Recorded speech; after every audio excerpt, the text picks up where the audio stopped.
तो फाइनाली आज 6 सेमेस्टर सब कुछ सरीगला मैंने तो आम पढ़ी प्राक्टिकल एग्जाम देवाई मैंने सेकेंड एग्जाम देवाई कॉलेज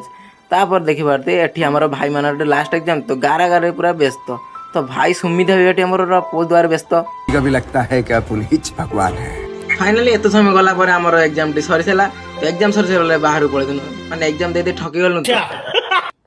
शेष टाइम तो पढ़िया आड़ बुली आसानु तो देखिए सांग मैंने आमर भाई देवे बोली पलैले पिला माने सांग मैंने तापर भाई जमी गार मो पछपटर जमी गार घर बाड़ी पट्टा जमी गारेला बुतर गारेल कहनी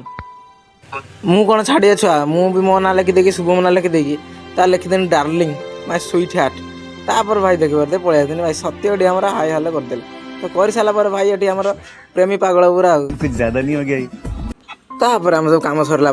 आसिक आम बस जाइए तो बस सारा पर तो भाई की देखला बेलू तो भाई टे मूसा फूसा गात कर ना कौन ये तापर देखला बेलू भाई थोड़ा पलैला तो पलि सारा मत छाड़े ना मत भी गारे गुरे देले तो गारे गुरे सारापर तो आसिक ठंडा पी सारा उच्चता आसिक बुली आस तो रिसर्च आम सही सरला रिसर्च सरला पलि आस सेकेंड एग्जाम तो सेकेंड टाइम एग्जाम सरला ये पलि आसनी बुलापी तो बुला सरला पलि घर तो घर को जा गोटे ठंडा पी सारा जो गरम कहनी